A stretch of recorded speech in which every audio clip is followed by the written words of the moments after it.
નમસ્કાર, હું આપની સાથે મહેન્દ્રસિંહ. આપ જોઈ રહ્યા છો નાવલી ન્યૂઝ. સફળ કહાની એ કોઈ પણની હોય, હંમેશા નાવલી ન્યૂઝ એ સફળ લોકોને આપને સમક્ષ રજૂ કરે છે. ત્યારે ધોરણ 12નું રિઝલ્ટ એટલે કે પરિણામ આવી ચૂક્યું છે, અને ખાસ કરીને શિક્ષણમાં અને વિદ્યાર્થીમાં ખાસ કરીને જે મહિલાઓ દીકરીઓ હોય છે તે ઘણા બધા અગ્રેસર હોય છે.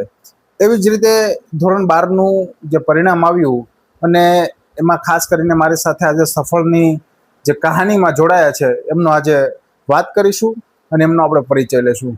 સૌપ્રથમ આપનો થોડો ટૂંકો પરિચય આપી ગયો અમારા દર્શક મિત્રોને, પછી આપણે સફળ કહાનીની શરૂઆત કરીએ.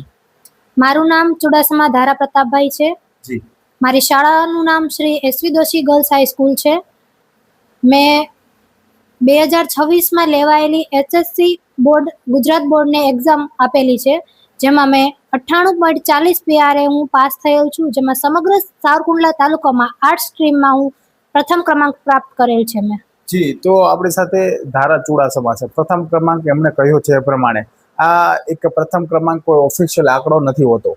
એના પીઆર જે 98 પોઈન્ટ એમને કીધા, એ પીઆર ઘણા બધા વિદ્યાર્થી લેવલમાં હોઈ શકે છે, એવું નથી કે ના હોય. પણ અમારા ધ્યાનમાં હાઈસ્ટમાં હાઈસ્ટ રેકોર્ડનું પરિણામમાં ધારા ચુડાસમા છે તે આવી છે, કેમ કે અમે ઘણા બધા વિદ્યાર્થીનો સંપર્ક કર્યો છે.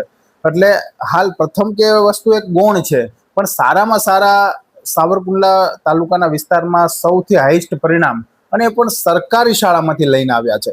પ્રાઇવેટ સ્કૂલનો, ખાનગી સ્કૂલોમાં તો ઘણા બધા વિદ્યાર્થીઓને મહેનત કરતા હોય છે, એ વાત અલગ છે. સરકારી શાળામાંથી નંબર મેળવવો ને એ બહુ મહત્વની વાત છે. ધારા, ખાસ કરીને આ પરિણામ કોના શિરે જાય છે અને કેવી મહેનત હતી એ થોડી વાત કરી દો. સૌપ્રથમ મારી આ સફળતા મારા એકલાની નથી. આની પાછળ ઘણા બધા લોકોનું માર્ગદર્શન, મારા માતા પિતાનો સપોર્ટ, શાળાના શિક્ષકોનું માર્ગદર્શન ભરપૂર છે. જેમાં આ તકે હું મારા માતા પિતા અને મારી શાળાના પ્રિન્સિપાલ શ્રી ઉષાબેન તેરૈયા, મારા ક્લાસ ટીચર તૃપ્તિબેન પાનસુરિયા, સંગીતાબેન પરમાર, મેહુલભાઈ ત્રિવેદી, હિંગુભાઈ. એટલે મૂળ મહત્વનું એ છે કે તમે 98 પોઈન્ટ કેટલા કીધા? 98.40 પીઆર મેળવવા, પરીક્ષાઓમાં જે વિદ્યાર્થીઓને ગભરાવાનું હોય છે, અને ખાસ કરીને સરકારી શાળામાં અને પ્રાઇવેટ શાળામાં તમે સરકારી શાળામાંથી આ નંબર લઈને આવ્યા છો, તો અને પ્રાઇવેટ શાળામાં એમાં બંને વિશે ડિફરન્સ શું હોય છે? કે આમ પ્રાઇવેટ અને સરકારી શાળામાં તમે ભણો છો એવું માન્યતા હોય છે કે આપણે સારી સ્કૂલમાં ભણીએ તો જ નંબર આવે, આવું હોય ખરું? હા, ઘણા વિદ્યાર્થીઓના મનમાં એવું હોય છે કે પ્રાઇવેટ સ્કૂલમાં ભણીએ તો વધારે રિઝલ્ટ ઊંચું આવે, પણ એવું નથી હોતું. પ્લેટફોર્મ કોઈ પણ હોય, પણ એનો આધાર વિદ્યાર્થીઓની મહેનત અને એક સાચું માર્ગદર્શન હોય છે. જો સારા શિક્ષકોનો સપોર્ટ અને માર્ગદર્શન હંમેશા વિદ્યાર્થીઓને મળતો રહે તો પ્લેટફોર્મ કોઈ પણ હોય છે, સરકારી હોય કે પ્રાઇવેટ હોય, વિદ્યાર્થી હંમેશા સફળતા પ્રાપ્ત કરી શકે છે. 100% પ્લેટફોર્મ કોઈ પણ હોય. સારી શાળા એવું શ્રેષ્ઠ શાળા જરૂર નથી હોતી. સરકારી શાળામાં આજકાલ વિદ્યાર્થીનીઓ, બાળકો છે, વિદ્યાર્થીઓ છે તે સારું પ્રદર્શન પણ કરી રહ્યા છે. ખાનગી સ્કૂલને કમ્પેરિઝન ગણવા જઈએ તો કોઈ મહત્વના વિદ્યાર્થી ઉપર જ ડિપેન્ડ હોય છે ને ધારા, કે વિદ્યાર્થી જેટલી મહેનત કરે એટલી. ધારા, તારી પાસે જાણવું છે મારી કે આ મહેનતની પાછળ પરિણામનો શ્રેય કઈ રીતે અને કઈ રીતની સફળતા અને કેટલી કલાકની મહેનત હતી, આ થોડી માહિતી આપજો. હું દરરોજ સવારે વહેલા 5 વાગે ઉઠું છું. એમાં હું દરરોજ સવારે ડેઈલી અર્લી મોર્નિંગ 1 કલાક રીડિંગ કરું છું. પછી જે સ્કૂલનો ટાઈમ હોય છે એ તો મતલબ કરતા હતા ને, હવે તો સફળતા થઈ એટલે કરતા હતા. એટલે જે સ્કૂલનો ટાઈમ છે એ તો ભરવાનો જ હોય છે. સ્કૂલેથી આવીને મેં કોઈ પણ પ્રકારનું એક પણ જાતનું ટ્યુશન નહોતું રખાવેલું, જાતે જ ઘરે મહેનત કરતી હતી. એટલે ક્યાંય પૈસા બગાડવાના ખાનગી ટ્યુશન કાંઈ નહીં? નહીં, ટ્યુશન કાંઈ નહીં, ટ્યુશન તો રખાયું જ નથી. એટલે વગર ટ્યુશન આવી? હા, ખાલી શાળાના શિક્ષકોનું માર્ગદર્શન ને મારી મહેનતથી જ આ શક્ય બન્યું છે. તમે વિચાર કરો, આજકાલ નહીંતર પૈસાથી જ બધું થાય. શિક્ષણ મેળવવું હોય તો કે પૈસા, તમે કંઈક સારા ટકા લાવો તો કે પૈસા. હવે આ દીકરી છે એક સામાન્ય પરિવારની પણ દીકરી છે, એવું ખાસ નથી કે એની પાસે પૈસા. તમે વિચાર કરો, ટ્યુશન પણ નથી રાખવામાં આવ્યું. એના શાળાના શિક્ષકો કેટલું માર્ગદર્શન આપતા છે, કેટલું એનામાં ટેલેન્ટ હશે કે ચાલો મારે કંઈક કરવું જ છે આ વસ્તુ. ત્યારે સાવરકુંડલા તાલુકામાં ફર્સ્ટ રેન્ક હોય છે. ઓફિશિયલી રેન્ક નથી. આ ફરીવાર હું આપને જણાવું છું કે આવા ઘણા બધા પર્સન્ટેજ લેવલમાં તો હોય જ છે ધારા, પણ સારામાં સારા હાઈસ્ટ માર્ક છે. આવું સાવરકુંડલા તાલુકામાં પ્રથમ કહીએ તો પણ નવાઈ નથી. એટલે એ જે શિક્ષકોની મહેનત છે ને, પોતાને ટ્યુશન વગર છે. ધારા, મારે એ જાણવું છે કે કોઈ દીકરી છો તું આજ, તો છોકરીઓ આજકાલ ઘણું પરિણામમાં અપ તો થઈ રહી છે, એમના વિશે શું કહેવું છે? દીકરીઓ ખાસ કરીને કઈ રીતે આગળ આવી રહી છે? મારું કહેવું એવું છે કે માત્ર દીકરીઓ ઘરમાં જ રહીને કામ કરે એવું નથી હોતું. દીકરીએ કોઈ પણ જાતનો સંઘર્ષ સ્ટ્રગલમાંથી પાર થઈને પણ મહેનત કરીને કોઈ પણ રીતે આગળ નીકળવું જ જોઈએ, ક્યારેય હાર નહીં માનવાની. મતલબમાં હાર નહીં માનવાની, દીકરીઓ ઘણી બધી આગળ વધે છે. ધારા પરીક્ષાઓ હોય છે, તેમાં ક્યાંક વિદ્યાર્થીઓને વાલીઓમાં એક ચિંતા હોય છે કે જે પરીક્ષામાં પાસ થાય કે ન પાસ થાય, કે ફલાણા પાડોશીની દીકરી કે દીકરો એટલા ટકા લાવ્યા, તારે કેમ ઓછા આવ્યા, આવું મા બાપથી ક્યાંક થતું હોય છે. તો પરીક્ષામાં એક તમારું સજેશન શું, પરિણામને લઈને આજકાલ મા બાપને અને દીકરીઓ અને વિદ્યાર્થીને શું સલાહ શું આપશે? મારું કહેવું એવું છે કે જો આખા વર્ષ પૂરતી તમને સમય મળે ને તો મહેનત કરી લેવાની, પછી અંતિમ તબક્કે મહેનત કરવા બેસશો તો કશું નહીં વળે. એટલે માત્ર તમારે આખું વર્ષ મહેનત કરવાની છે, એક્ઝામ ટાણે ફ્રી માઇન્ડ રહીને એક્ઝામ આપવાની. તમારે ફક્ત મહેનત કરવાની છે, પરિણામ તમને જાતે જ મળશે. તમે જો સાચી મહેનત કરી હશે ને તો સફળતા સામેથી તમને ગોતતી આવશે.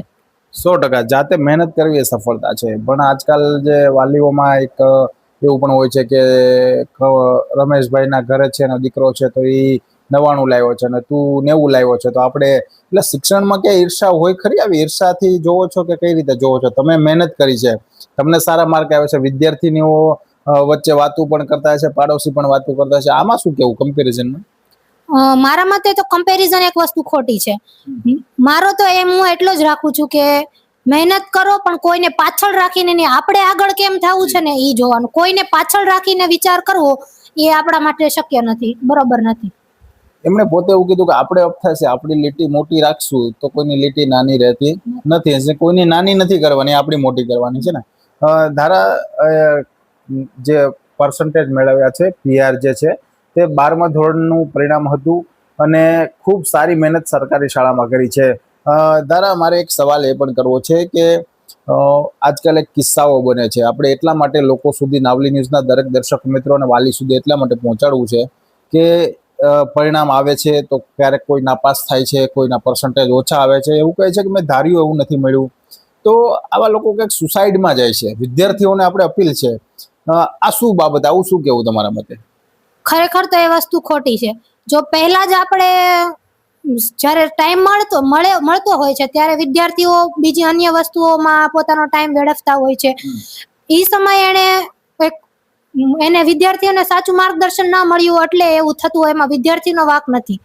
પણ જો એ સમયે વિદ્યાર્થીને સાચું માર્ગદર્શન મળે, વિદ્યાર્થી સાચી દિશા તરફ વળે તો એને રિઝલ્ટ એના હાથમાં સારું હોઈ શકે છે. અને પરીક્ષા આપ્યા બાદ પણ જો ક્યારેય રિઝલ્ટ નબળું આવે તો એમાં કોઈ ટેન્શન લેવાની જરૂર નથી. નેક્સ્ટ ટાઈમ વારો આવે જ છે ને, બીજી ટ્રાય આપવાની, પરિણામ તો આવશે જ તે. 100%. વાલીઓ વિશે શું કહેજો? વાલીઓ ક્યાંક દીકરાઓ દીકરીઓને ટોર્ચર કરતા હોય છે, આમાં શું તમને ઘર પરિવારથી ક્યારે આવું ટોર્ચર મળ્યું ખરા? તમને એવું કહેવામાં આવતું કે નહીં એટલા ટકા આવવા જ જોઈએ, આમ થવું જ જોઈએ, આવું કઈ ખરું? આવું સજેશન શું તમારું? ના, મને પરિવાર તરફથી તો ક્યારેય ટોર્ચર નથી મળ્યું. હું સામેથી પપ્પાને પૂછું છું કે મારે ઓછા આવશે તો પપ્પા મને મોટિવેટ કરે છે કે બી પોઝિટિવ રહેવાનું, ક્યારેય નેગેટિવ નહીં વિચારવાનું. જો તમે સારું વિચારશો તો પરિણામ સારું જ આવશે. જો તમારો આત્મવિશ્વાસ અંદરથી એમ કહેશે કે મારાથી આ નહીં થાય તો એ નથી જ થવાનું. પણ જો તમે કરશો, તમે એમ વિચારશો કે નહીં આ મારાથી થશે જ, હું કરીશ તો તે 100% થાય છે. આવું મારા પપ્પા મને શીખવે છે. એમના વાલીનો સપોર્ટ એટલા માટે છે કારણ કે એક વાલી, એક પિતા અને માતા એટલે કે એનો પરિવાર હોય છે, એ હંમેશા સપોર્ટેડમાં હોવો જોઈએ. દીકરા દીકરીઓને નાવલી ન્યૂઝ તરફથી પણ એક સજેશન છે, એક વિનંતી છે કે ક્યારેય તમારું પરિણામ ખરાબ આવે તો નાસી પાસ ન થશો. જીવનમાં તમે પરિણામથી ન હારતા, જિંદગી નથી હારવાની, આવતા વર્ષે આવશે જ. તમે મહેનત કરજો, મહેનત સફળ 100% છે. ધારા ચુડાસમા સરકારી શાળામાં રહીને જો મહેનત કરીને સારામાં સારા ટોપરમાં આવતી હોય તો તમે કેમ ના આવી શકો? ધારા મારે સહેલો સવાલ એ પૂછવો છે કે દીકરા દીકરીઓને, વિદ્યાર્થીનીઓને તમારી સાથે ભણતા હતા એમને, અથવા તો આવનારા સમયમાં હવે તમે શું ડ્રીમ તમારું છે મહત્વનું, અને દીકરા દીકરીઓને, સ્ટુડન્ટને એક તમારા પ્રમાણમાં શું સાચું સજેશન આપશો શિક્ષણ બાબતે? મારો આગળ ભવિષ્યનો ગોલ એ છે કે મારો એમ એ છે કે મારે એકવાર મારે જીપીએસસી ક્રેક કરવી છે. GPSC class 1? હા, ક્લાસ 1 જીપીએસસી ક્રેક કરીને મારે પોલીસ ખાતામાં જવું છે અને મારે આ દેશની સેવા કરવી છે. લાગે છે તો અત્યારથી જ પોલીસ કટ, બોય કટ જેવા લાગો છો. નાની ઉંમર, ખૂબ નાની છે ઉંમર, તો હજી 17 વર્ષ હશે. 19. હા 19, 18 વર્ષથી અપ થયા છે. પોલીસ ખાતાનો શોખ છે અને એ કરીને પણ બતાવે છે, એવું વસ્તુ નથી. પણ ડ્રીમ તમારું કીધું કે તમે પોલીસમાં ડિપાર્ટમેન્ટમાં જશો, ક્લાસ 1 જીપીએસસીમાં પણ કીધું છે. પણ દીકરા દીકરીઓને બીજી શું સલાહ તમારા સફળતા પાછળ? અન્ય વિદ્યાર્થીઓને મારું એટલું જ કહેવું છે કે તમે કોઈ પણ કાર્ય કરો, જો તમે ખોટા ઈરાદાથી કરશો અને ખોટા અચીવમેન્ટથી કરશો તો સફળતા તમને નહીં મળે. પણ જો તમે જે કાર્ય કરો છો તેને સાચા ઈરાદા અને સાચા મનથી કરશો તો સફળતા તમને જરૂર હાથ લાગશે. 100%. ધારા ચુડાસમાએ 98.40 જે પીઆર છે મેળવ્યા છે, સરકારી શાળામાં અપ થયા છે. નાવલી ન્યૂઝનું એક જ હંમેશા લક્ષ્ય રહ્યો છે કે આવા વિદ્યાર્થીઓ સુધી અમે પહોંચીએ છીએ, આવા સફળ લોકો સુધી અમે પહોંચીએ છીએ અને આવા સફળ લોકોની કહાની તમને એટલે બતાવીએ છીએ કે બીજા વિદ્યાર્થીને પણ પ્રેરણા મળે. સરકારી શાળામાં ને પ્રાઇવેટ શાળામાંથી જે મહેનત કરતો વિદ્યાર્થીઓ છે હંમેશા સક્સેસ જાય છે અને સફળ 100% જાય છે. તો ધારા ચુડાસમા, તમને નાવલી ન્યૂઝ પરિવારથી ખૂબ ખૂબ અભિનંદન કે તમારા ક્ષેત્રમાં તમે ફરીવાર શિક્ષણમાં ખૂબ આગળ વધો. અને જે વિદ્યાર્થીઓને પરિણામ આવ્યું છે એમને દરેક વિદ્યાર્થીઓને સફળ થયા છે એમને પણ અભિનંદન. અને જે નાપાસ થયા છે વિદ્યાર્થીઓ, ફરી તમારે આવતા વર્ષે સારી મહેનત કરો અને તમે સારા માર્ક્સથી પાસ થાઓ એવા અભિનંદન. ફરી મળીશું આપણે નવા અપડેટ સાથે. ત્યાં સુધી નમસ્કાર.